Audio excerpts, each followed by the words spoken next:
રાજ્યમાં વહેલી સવારે લોકો ગુલાબી ઠંડીનો અહેસાસ કરવા લાગી રહ્યા છે। હવે મોટાભાગના શહેરોમાં લઘુત્તમ તાપમાનમાં ઘટાડો પણ થઈ રહ્યો છે। સવારે લઘુત્તમ તાપમાનમાં ઘટાડો થતાં ઠંડીનો ચમકારો હવે વધી રહ્યો છે અને આગામી દિવસોમાં વધુ ઠંડી વધવાની પણ આગાહી છે। રાજ્યમાં લઘુત્તમ તાપમાન ઘટે તેવી શક્યતાઓ વ્યક્ત કરવામાં આવી છે। વહેલી સવારથી જ ગુલાબી ઠંડીનો અહેસાસ લોકો કરી રહ્યા છે। લોકો રાત્રે પણ કરી રહ્યા છે ઠંડીનો અહેસાસ। તો જે રીતે હવે તાપમાનમાં ગિરાવટ પણ જોવા મળી રહી છે। આવનારા સમયમાં ઠંડીમાં વધારો થશે। વધુ માહિતી સાથે સંવાદદાતા અભિષેક વાઘેલા જોડાયા છે। અભિષેક, તાપમાનમાં ગિરાવટ થતાં ઠંડીમાં વધારો થઈ રહ્યો છે, શું વધુ માહિતી? બિલકુલ લવલીન, વાત કરીએ તો જે પ્રકારે હવે ચોમાસાએ વિદાય લીધી છે અને ઠંડીની શરૂઆત થઈ છે, જેનું મુખ્ય કારણ જે પ્રકારે વરસાદી સિસ્ટમો સક્રિય થઈ હતી, એક પછી એક સિસ્ટમો સક્રિય થઈ હતી અને હવે તમામ સિસ્ટમો જે છે તે નિષ્ક્રિય થતી જોવા મળી રહી છે।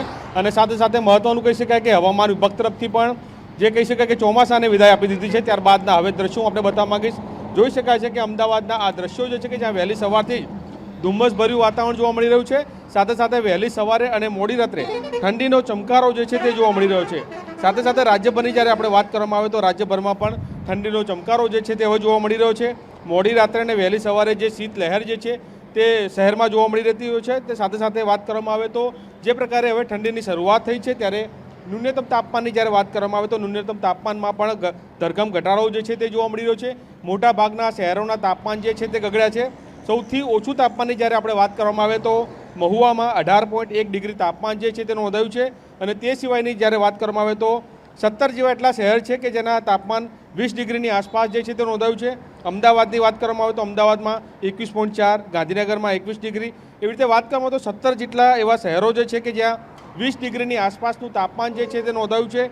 સાથે સાથે જે પ્રકારે હવે ઠંડીની શરૂઆત થઈ ગઈ છે, ધીરે ધીરે તાપમાનના પારા ગગડતા જોવા મળશે। આગામી દિવસોમાં પણ હાડ થઈ જતી ઠંડીનો અહેસાસ જે છે તે ક્યાંક શહેર સહિત રાજ્યભરના તમામ લોકોને જે છે તે જોવા મળી શકે છે।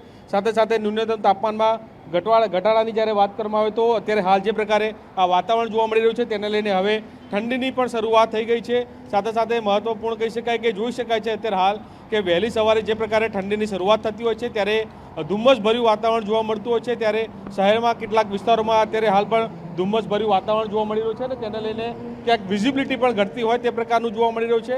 તેને લઈને વાહન ચાલકો પણ પોતાની હેડલાઇટ જે છે તે ચાલુ કરીને ગાડી ચલાવવા માટે મજબૂર બન્યા હોય તે પ્રકારનું જોવા મળી રહ્યું છે। એટલે કે લવલી, સૌથી મહત્વપૂર્ણ કહી શકાય કે હવે ચોમાસાએ વિદાય લઈ લીધી છે, શિયાળાની શરૂઆત થઈ ગઈ છે, ઠંડીની શરૂઆત થઈ છે, ત્યારે ઠંડીનો ચમકારો જે છે તે અત્યારથી જ અનુભવવા મળી રહ્યો છે। સાથે સાથે આગામી દિવસની જ્યારે વાત કરવામાં આવે તો આ ઓક્ટોબર મહિનાના અંત સુધીમાં મોટાભાગના શહેરોના તાપમાનના પારા જે છે તે પણ ગગડતા જોવા મળશે। અત્યારે હાલ જે પ્રકારે 17 જેટલા શહેરોના તાપમાન 20 ડિગ્રીની આસપાસ નોંધાયું છે અને આગામી દિવસોમાં હજુ પણ તાપમાન ઘટે તે પ્રકારની શક્યતા પણ દર્શાવવામાં આવી છે। એટલે કે સૌથી મહત્વપૂર્ણ રહેશે કે હવે ઠંડીની શરૂઆત થઈ ગઈ છે। આગામી દિવસોની જ્યારે વાત કરીએ તો આગામી દિવસોમાં પણ હાડ થઈ જતી ઠંડીનો અહેસાસ થાય તે પ્રકારની માહિતી અત્યારે હાલ હવામાન વિભાગ તરફથી મળી રહી છે। બિલકુલ અભિષેક, આભાર સમગ્ર માહિતી સાથે જોડાવા બદલ। તો આવનારા સમયમાં વધુ ઠંડી પડવાની પણ શક્યતા છે, પરંતુ હાલ તો લોકો ગુલાબી ઠંડીનો અહેસાસ કરી રહ્યા છે।